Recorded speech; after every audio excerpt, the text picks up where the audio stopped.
What's going on, YouTube? Bacon here bringing another video. This one, at long last, going to be the VPL Season 4 Finals match between myself and Pace. Unfortunately, as you may have seen in the thumbnail, Pace is rocking the United Waifus of Unova as his mascot for this season.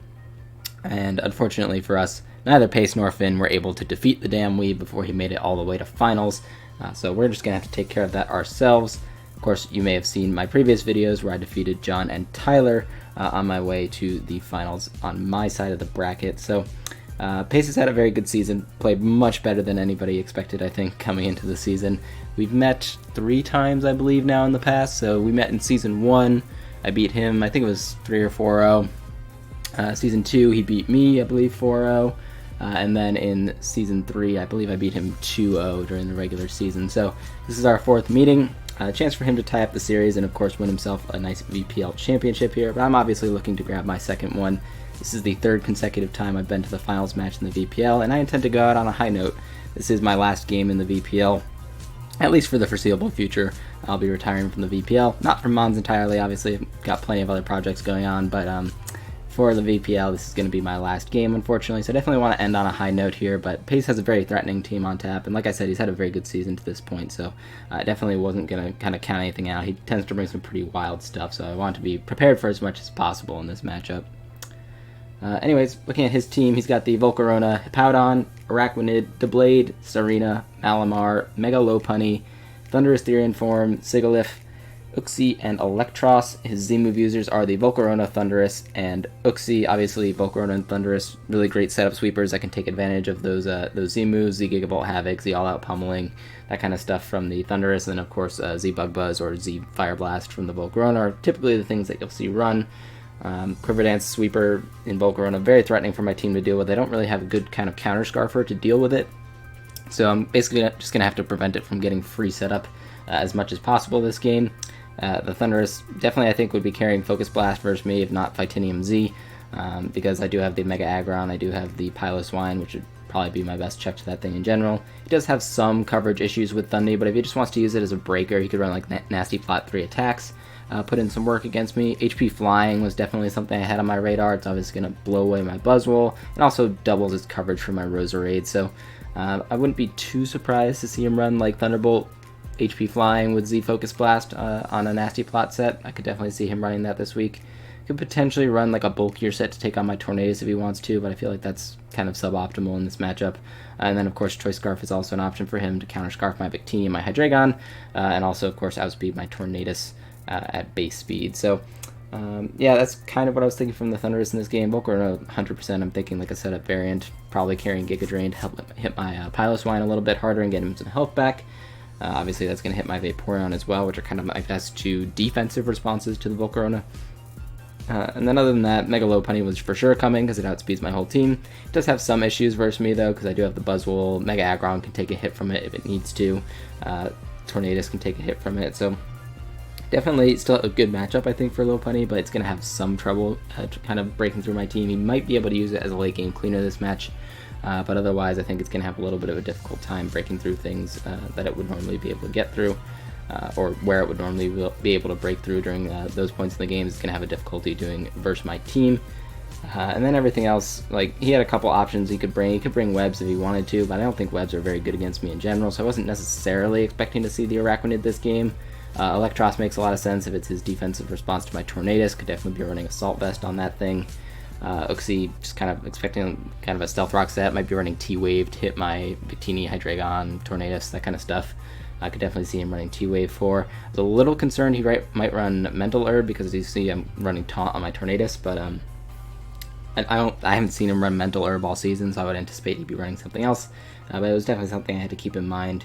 And then otherwise, not a lot of his stuff has great matchups versus me. I feel like Deblade has a really difficult time with me. He might bring Hippowdon if he's thinking I'd run like a Choice Scarf Victini. Should be able to take 2 V-Creates from me if I'm Choice Scarf. But other than that, like, I felt like his best matchups here were with the Volcarona and the Thundurus. And then otherwise, maybe defensively bring an Uxie, Electros kind of backbone core, and then we'll see where he goes from there. So, yeah, that's kind of my off the bat assessment of his team and the matchup in this one. So let's get into my team builder here. It's been a while since I built this team, but I do have it all here in front of me. We've got Grace Vaporeon leading off here with Wakanberry Vaporeon with Toxic. Wish, Scald, and Ice Beam. I considered running Haze over Wish on this Vaporeon just because I don't know that a long game is really in my favor in this matchup. I feel like I want to break him down faster than he breaks me down this game, which means Wish, kind of Wish Pass stall into Aggron was pretty suspect in this match. I do have Wish on there just to keep the Vaporeon healthy, but I really kind of wish I'd run Haze instead, and you'll see that in the match. I'm running max HP, pretty close to max Phys Def, but with a calm nature. That way I'll get a little bit of extra Spidef investment out of it. I can live things like +1 Z-Bug Buzz from Volcarona, for example. It's kind of one of the benchmarks that I want to hit, I believe after Rocks, if I'm not mistaken. And be able to land a Toxic on that thing will be really huge for me. Like I mentioned, I don't have Haze, so I can't deny that thing from getting its boost. But at least getting the Toxic off on it is going to be nice over the course of the match. Scald is just decent coverage for his team. Hits Volcarona a little bit harder, and then potentially snags some burns on something like Lopunny if he wants to play that a little too aggressively. And then Ice Beam plus Wakamberry is going to allow me to get the chip that I need off on his Thundurus to put it in range of Ice Shard from my Piloswine, is kind of the idea from the Vaporeon here. It would also potentially put him in range of Z Hurricane for my Tornadus. So next up here, we've got Birdbrain the Tornadus. Come to every game this season. Once again, only a couple Pokemon, I think. Greninja. Oh, is it only Greninja? It might only be Greninja as the other Pokemon that I've used in every single game in a season before. Not even Kyurem Black have I used in every single game of a season before. So, Tornadus here, coming back once again. Flying EMZ, Tornadus, Taunt, U-Turn, Hurricane, and Knockoff. Running a good bit of HP, because really all I needed to speed creep was the Thundurus on my end. And then running max special attack, Timid Nature. Taunt is going to allow me to shut down things like his Uxie, which obviously can live any hit from me, go for Thunder Wave, Rocks, things like that. Definitely don't want him doing that in front of me. It also denies him free setup from things like his Volcarona. Not that you necessarily try to set up a Volcarona in front of Tornadus. More for if I can't allow the Thundurus to start setting up in my face, for example. I can use Taunt on that. But it's primarily to kind of shut down whatever the Uxie wants to do. If he is running kind of a weird Rambats type Sigilyph, I can shut that thing down. If it's Cosmic Power or Stored Power kind of deal, I can shut that thing down with Taunt as well. And it's just generally useful for his team. I know Pace likes to tech on some kind of niche moves like Memento and things like that, so having Taunt definitely going to be pretty useful in this game to stop those things from happening, and hopefully keep this match in my control. I think kind of straight up my team wins this matchup, but if I allow him to do some Pace type shenanigans, that definitely would not be in my favor. So Taunt should help to shut down those at the very least from my Tornadus here. Next up here, we've got V's Up the Victini, running Choice Band Victini with U-Turn, V-Create, Bolt Strike, and Flame Charge. I really don't need to click much besides V-Create in this game. Bolt Strike does a little bit more damage to something like Arachnid and Sigilyph. Actually, it might not even do more damage to Sigilyph. Math, 260. Oh yeah, V-Create's stronger. So basically I'm going to be clicking V-Create as often as I can in this matchup. He has no switch-ins for V-Create. Everything on his team gets 2-hit KO'd or O-Code by V-Create. Like I mentioned, he might bring the Hippowdon, or might have brought the Hippowdon to take on a Choice Scarf variant of Victini, because that would be able to take 2 V-Creates. But Choice Band, no way, man. I believe it does like 60 minimum to max Phys Def Hippo, or something ridiculous like that. And Arachnid being a fire resist really means nothing when you're getting hit by V-Creates, so I think that thing is actually also 2-hit KO'd by V-Create if I'm not mistaken. Bolt Strike obviously does more damage to it, but I really am basically going to be clicking V-Create or maybe U-Turn in this game for the most part. Flame Charge is there because I don't really need additional coverage, and I could potentially, if his team's chipped down, start getting some speed boosts late in the game. Even though Flame Charge is kind of a weak move, I do get the boost obviously out of my Choice Band, and I could potentially clean late game with Flame Charge if I need to. But kind of the plan in this game is, if I don't see certain Pokemon, like Hippowdon, for example, I'm just going to leave Victini and click V-Create and see what he wants to do. Like, something's going to die, basically, is my plan off the bat. Like I mentioned, I think it's better if I break through his team faster in this game, rather than doing kind of the slow whittle that's gotten me to this point in the season. I guess maybe in the playoffs, my focus has kind of shifted more towards offense than it was in the regular season. I feel like I've brought more offensive teams generally than I did during the regular season, less Wish Pass into Aggron, kind of stally type stuff. But I think I finally realized I've got Victini plus Hydreigon, might as well use them. So Choice Band Victini in this matchup, definitely really, really deadly for him to deal with. If I get this thing in 3 times, this game's over. Like, if I get 3 V-Creates off, this game's over. Like, he has no switch-ins to this Pokemon.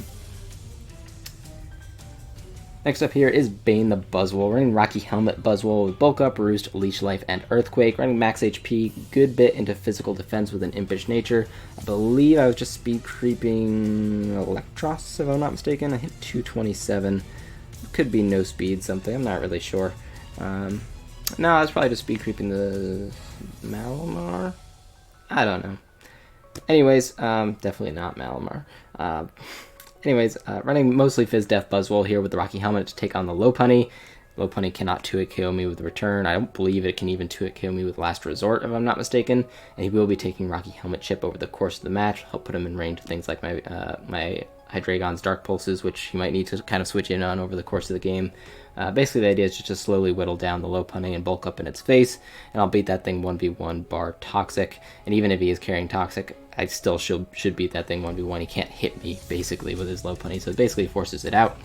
I'm not running Drain Punch this time, just because I felt like I needed Leech Life to hit its Psychic types, and I needed Earthquake to hit the Blade. Earthquake also gives me an option to click if I think Volcarona's coming in. That doesn't make contact. Obviously, a Rock-type move would be nice, like this is kind of set up fodder for Volcarona. But it's really the only thing on the team, I think, that's set up fodder for Volcarona, so hopefully we can keep that thing away from me. But we got the Buzzwole here, mostly here for the Lopunny. Gonna hard shut that thing down over the course of the match. Next up here, we got Gurgi the Piloswine running Eviolite with Thick Fat, Stealth Rock, Icicle, Crash, Ice Shard, and Rock Tomb, running Max HP, Max Speed Def Piloswine with a Careful Nature. This allows me to take, I believe, a Z Fighting from neutral, a Z Focus Blast from the Thunderous from neutral after Stealth Rocks, which is a very relevant calc just in case he happens to be like an agility type set. But Rock Tomb is there just to slow some stuff down on his team. Like if I'm sacking my Piloswine off to the Lopunny, getting a Rock Tomb off on that, allowing my Victini to click buttons is nice. Rock Tomb on the Thunderous is nice as well, because again, it'll allow my Victini to outspeed. And I really didn't need Earthquake in this game. Like the only thing I would really be clicking it versus is the Deblade, and like I've got decent answers to Deblade on this team anyways. I didn't care about it too much. Icicle Crash plus Ice Shard is really nice in case I need big damage off on the Thunderous, and then Ice Shard to pick it off. And Ice Shard could potentially pick off like a weakened Lopunny if it's taking too many Rocky Helmet chips and things like that. Just decent priority in general to have in this matchup. Yeah, I mean, this is here for the Thunderous. There's really nothing else to say about the Piloswine. It's here for the Thunderous. I could have brought Roserade, but I felt like that was a less reliable check to the Thunderous over the course of the match than Piloswine was, and the priority is going to be really nice to help me pick that thing off if I need to. So, yeah, Piloswine, a Pokemon out of Tier 5. Like, you can't ask for much more than Piloswine. I think I've brought it to now 5 or 6 games this season, which is a pretty good rate for a Tier 5. It's definitely one of, if not the best Tier 5 in my opinion, and I think it's shown that over the course of the season for sure. Lastly here, we've got Alduin the Hydreigon, running Life Orb Hydreigon with Dark Pulse, Draco Meteor, Rock Slide, and Tailwind, running pretty close to max speed, just to make sure I'm outspeeding the Sigilyph if he happened to bring it. Dark Pulse should blow that thing away unless he's running a more specially defensive variant. Draco Meteor obviously hits his team really hard for neutral damage, and Tailwind is there, really nice to help me outspeed things, like his Lopunny. If he happens to try and bring that in predicting a Dark-type move, I go for Tailwind. He's not going to want to take a Life Orb Draco Meteor from a Hydreigon. And Rock Slide's there just in case he wants to try and set up in my face with his Volcarona. Because I am Life Orb and I'm running a Hasty Nature in this match, Rock Slide should OHKO non-bulky variants of Volcarona from full. So if I go for like Draco Meteor, he thinks, oh, it's my turn to set up with the Volcarona. I can surprise it with a Rock Slide, blow that thing out of the water, and get rid of kind of the biggest threat to my team in this matchup. So yeah, that's the Hydreigon set. I considered running Choice Scarf this week, but similarly to the idea of like locking myself into Draco Meteor, I didn't want to give that Volcarona free setup, and I'm not going to outspeed +1 Volcarona anyways with Hydreigon, so I think he'd be running max speed himself anyways, so that's probably an indication that he won't be able to live a Rock Slide, bar, you know, screens or something, so I like the Hydreigon in this matchup. It denies the Volcarona setup, also pressures his 2 Psychic types really, really nicely, and the Tailwind support is super great. Like, if I have Tailwind up, Victini's going to outspeed non-choice Scarfers after V-Create. It's really awesome for my team because, like I mentioned, he has no switch-ins for V-Create. If I go for one, kill something, he can't even revenge kill me with anything, like, because I'm going to be faster than it. So, yeah, that's the Hydreigon set this week. Really, really excited to use this Hydreigon, actually. I think I've been kind of negligent of Hydreigon this season. I think I've probably brought it to about as many games as I brought the Piloswine. But I think Hydreigon's really an important member of this team, and is going to have a chance to show that in the matchup here. So, without further ado, let's get into this finals match. As you can see, Pace did bring the Volcarona, Uxie, Thundurus Therian, Electros, Mega Lopunny, and the Sigilyph. Like I mentioned, I really don't care about Sigilyph at all. Like, it's not particularly scary versus my team. Low punny makes sense. I do have the Buzzwole checked for it. I already mentioned the Thunderous and the Volcarona are kind of the biggest offensive threats to my team. Uxie's probably just a stealth rocker in this match, and then Electros, again, probably AV to help deal with my Tornadus a little bit. And like I mentioned, there's no Piloswine on my screen. I'm leading Victini, and I'm clicking V-Create and getting me one. Like, with Thunderous and Low punny, he obviously has to worry that I'm Choice Scarf, because I'll blow those things away with a V-Create if I am. And then I'll kill everything else bar Uxie. Like, if he leads Uxie, I'll just U-turn out and get a solid 30% off on that thing, 30 to 35%. Put it in V-Create range later in the game. But definitely kind of a good lead here from Victini as far as I can tell. Basically just going to net me a KO no matter what on turn 1. So that's exactly what I'm going to do, is lead with my Victini. And I get kind of the best case scenario, and he leads with Electros, predicting my Tornadus lead. This is amazing for me because Electros obviously doesn't outspeed me, and there's no way it's taking this V-Create. So I'm just going to click that boy and see what he wants to sack off here, and the Electros is gone. So like I mentioned, picking up my KO turn 1 with Choice Band V-Create from the Victini. I still deny setup for the Thunderous and the Volcarona. They can't set up in my face because they're going to die too. So he basically has to go out into low punny here and just hope that he can fake out into return kill me. But obviously I'm not going to allow him to do that. I'm going to go right out into my Buzzwole. He can't go straight for return here because I believe even at -1 I still do live. So I figured he'd have to go for fake out first. And even if he went for return, I do live too with my Buzzwole. So I take very minimal damage from that fake out. He actually takes more from the Rocky Helmet in return. And here I'm very free to just double out of my Buzzwole. I could have gone back into Victini, but I decided to make the middle ground play and go to Hydreigon. Hydreigon's not as important as Victini in this matchup in my opinion, but it also would have caught either of his Psychic types coming out here on my Buzzwole. So the Sigilyph comes out. It is Flame Orb, so it looks like it is the Cosmic Power set, which is fine because I'm a Dark type. So I'm just going to go for Tailwind here, predicting him to switch out, but he actually decides to stay in and go for the Psycho Shift on me. So being burned is actually kind of bad. He obviously doesn't know that I have Rock Slide for his Volcarona, but now obviously my Rock Slide's not going to KO that thing from full.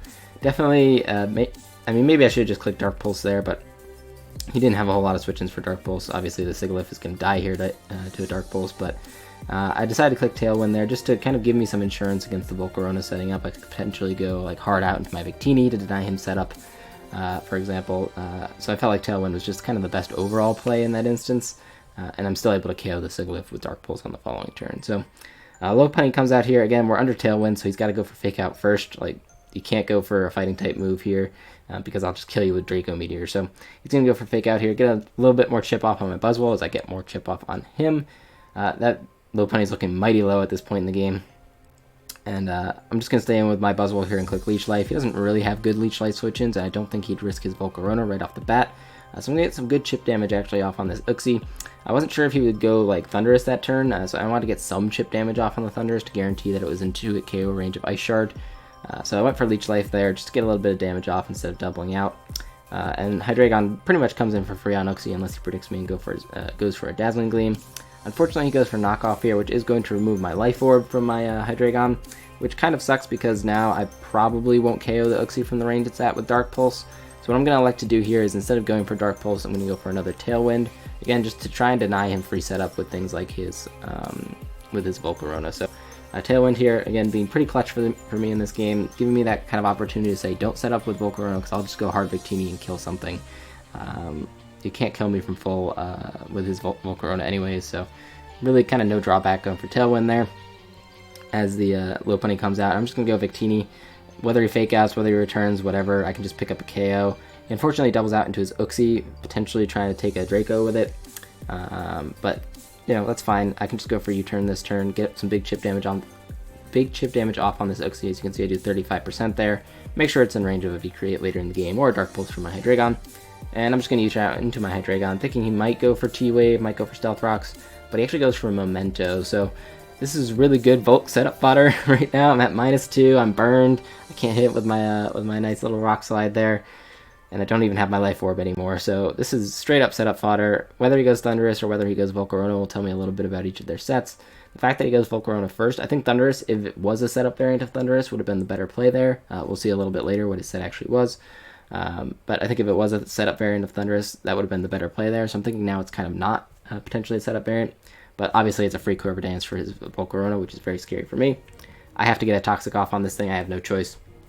Because I didn't bring Haze, unfortunately, on my Vaporeon, and I opted for Wish instead. I need to land this Toxic. That's the start of this, is to land this Toxic, which I thankfully do. And then I'm just going to spam Scald at him. Like, he might think I have Protect, like Wish Protect type Vaporeon here, but I'm just going to go for Scald here, get some good chip damage off on the Volcarona. He actually does scout for the Protect there by going for another Quiver Dance. It would also allow him to outspeed potential Choice Scarf variants of anything on my team, which, you know, is fine by him. But I'm going to get some good chip damage off with this Scald, and also start to rack up that Toxic chip. This is the second turn of Toxic here. He does have leftovers to kind of offset the penalty, but at least that means he's not Z-move, which means my Piloswine might take 1 at +2. I can't remember the calc off the top of my head. I might not take +2 Giga Drain now that I think about it, but I'm going to switch out into my Hydreigon here. It's less useful than the Vaporeon at this point anyways, and that's going to allow me to get an extra turn of Toxic damage off on this Volcarona and deny him a little bit of Giga Drain recovery that he would have gotten from my Vaporeon. So sacking off the Hydreigon, I think it did a really good job this match, setting up the Tailwind, getting rid of the Sigilyph, really pressuring his team with the threat of Dark Pulse. I think it did a really good job this match, and now it's kind of best usage was to get an extra couple turns of Toxic Chip off on the Volcarona. So he's up to 24% per turn. Next time, I believe, is 30, if I'm not mistaken. So we get the Victini in here, only to bluff that I'm going to stay in and go out into Vaporeon. I basically just didn't want him clicking Giga Drain this turn and getting health back. And Vaporeon's also kind of useless at this point in the match, so I'm going to double out into that thing as he goes for Fiery Dance. Does get the special attack boost, but I don't think he really needs it at this point in the match. But what that's going to allow me to do is make sure that this Volcarona is in range of Ice Shard after the next couple turns of Toxic. So you see he takes 30% there. He goes for Giga Drain here and knocks out my Vaporeon, but it's not going to be able to save him from the Toxic Chip here. It's racked up way too fast on this Volcarona, and losing only 2 Pokemon to that, I'll consider that a win, honestly, losing only 2 Pokemon to this Volcarona, because I was in a pretty difficult spot there with the Memento, and I think I played around it about as well as could be expected given the situation. But the Volcarona is now only at 4% here, and it's going to die to an Ice Shard, thankfully, from my Piloswine. Definitely glad I brought that over, bringing Earthquake. Really needed the priority in that instance. And now it's just Thundurus and Lopunny. If he goes Lopunny, I have the Buzzwole all day. If he goes Thundurus, as he does, this is screaming Z-Focus Blast to me, but I'm just going to stay in. Like I mentioned, I do live that, and I just need a little bit of chip to put him in range of Z-Hurricane, which 2 Ice Shards will give me. So I'm going to go for Ice Shard here as he overpredicts a little bit and goes for the Thunderbolt. I actually called out in the chat, like, I'll take Z-Fighting for 1,000, Alex, because, like, it was a pretty obvious Z-Fighting, I feel like. I don't know if he actually had it after the fact. He does show knockoff here. I don't know if he actually ever had the Z-Fighting on this thing, but with the combination of Ice Shard plus Rock Tomb into another Ice Shard, I am going to be able to pick off this Thundurus, really only losing my Eviolite in the process. So that's 2 KOs for Piloswine here in a finals match. Really great job from Piloswine as well. Like I mentioned, it was the dedicated check to the Thundurus. He brings in the Thundurus. There's no reason for my Piloswine to go anywhere. I did live that Z-Focus Blast if he had it. So there's no reason for me to kind of risk anything in that instance. So Piloswine here, going to eat up that return from Lopunny, no problem. Go for I believe, an Icicle Crash this turn. In retrospect, probably should have gone for Rock Tomb just to make sure that my Tornadus outsped it. But he'd need some insane hacks to beat me at this point. I don't even think it's possible because my Victini lives every hit, even a crit return. So get a little bit, just a tiny little bit of chip damage off on the Lopunny. I basically got my pick of Victini or Tornadus here. Tornadus could technically die to a crit return from this Lopunny, but I felt like it was more fitting to end this game on the Z-Hurricane, just because I've clicked it so many times this season, and Tornadus has put in so much work. I'd feel real bad if it didn't get a chance to do anything in the finals match. So I'm going to go for the Z-Hurricane here. Thankfully, don't get crit by the Lopunny, and be able to knock that thing out. So we're going to pick up the nice 3-0 victory in the VPL Finals. We are once again the VPL champions, going out on a strong note here. Like I mentioned, my last game in the VPL, really couldn't have asked for kind of a better outcome here. I really enjoyed using this team this season. I think this is definitely the best team that I've drafted in the VPL to date. So I'm very happy with how I performed this season. Really loved using Tornadus, Victini, Hydreigon, Buzzwole. Buzzwole in particular, I really liked using this season. So good game to Pace. He had a great season. Don't want to take anything away from him, but definitely a big win for us, I think, to go out on that high note and kind of plan our retirement in peace here. That's it, guys. That's it for the VPL. I'll obviously be uploading more content going forward. I am behind on SSBL and MWPA, but those will be coming as well. I've got some uploads for those. And yeah, thank you guys very much for sticking with us throughout the course of the season. I hope you guys kind of follow me to my other leagues as I continue to play. And maybe one day I'll be back for the VPL, but certainly not this next coming season. Got way too much on my plate right now. and probably not for the one after that. I had to, if I had to guess, barring something kind of critical for me to come back. So yeah, thanks for watching, guys, and I hope to see y'all in another video. Later.